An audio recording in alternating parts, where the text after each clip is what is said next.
Hello friends, welcome to our YouTube channel McGenius Classroom. Subscribe our channel for more informative videos related to mechanical engineering. So let's start. आज हम बात करेंगे thermal properties of materials के बारे में। तो चलिए शुरू करते हैं।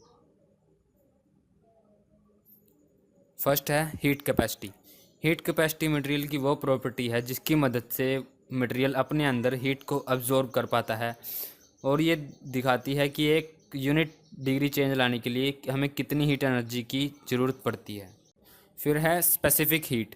स्पेसिफिक हीट वो क्वांटिटी ऑफ हीट है जो कि हमें एक यूनिट मास में एक यूनिट डिग्री चेंज लाने के लिए चाहिए होती है। फिर है थर्मल एक्सपेंशन।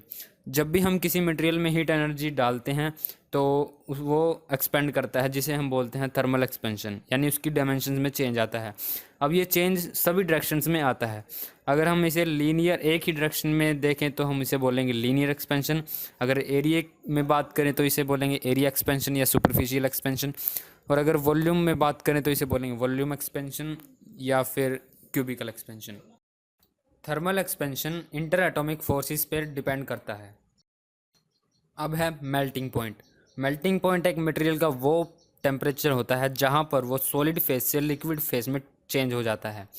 एक प्योर मेटल के लिए एक मेल्टिंग पॉइंट फिक्स होता है, जबकि अलॉयज़ के लिए ये वेरी करता है। मेल्टिंग पॉइंट डिपेंड करता है कि उसकी बॉन्डिंग फोर्सेस कितने स्ट्रॉन्ग हैं। जितना ज़्यादा स्ट्रॉन्ग बॉन्डिंग फोर्सेस होंगे उतना ही ज़्यादा मेल्टिंग पॉइंट होगा। कोवलेंट बॉन्ड का सबसे ज़्यादा मेल्टिंग पॉइंट होता है, उसके बाद आयनिक बॉन्ड का, उसके बाद मेटेलिक बॉन्ड का, उसके बाद मोलिकुलर बॉन्ड का मेल्टिंग पॉइंट सबसे कम होता है। लो मेल्टिंग पॉइंट के डिवाइसेस यूज़ किए जाते हैं सेफ्टी उसमें, जैसे कि फ्यूज़ प्लग, फ्यूज़ वायर और बॉयलर सेफ्टी डिवाइसेस। फिर है थर्मल कंडक्टिविटी। थर्मल कंडक्टिविटी वो प्रॉपर्टी है मटेरियल की जिसकी मदद से हीट एनर्जी उस मटेरियल से आसानी से फ्लो करती है। फिर है थर्मल शॉक रेजिस्टेंस। ये एक्चुअली वो कंडीशन होती है जब किसी भी मटेरियल का टेम्परेचर सडन चेंज आता है किसी टेम्परेचर में। अब अगर वो बॉडी उस टेम्परेचर चेंज के बावजूद भी बिना किसी फेलियर के वैसी की वैसी ही रहती है तो उस एबिलिटी को हम बोलेंगे थर्मल शॉक रेजिस्टेंस।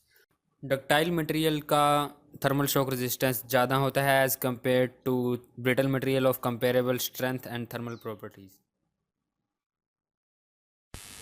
तो आज के लिए बस इतना ही। अगर आपको ये वीडियो अच्छा लगा हो तो इसे लाइक करें, शेयर करें, और अगर आप आगे भी ऐसी ही वीडियोस पाना चाहते हैं तो हमारा चैनल सब्सक्राइब करें।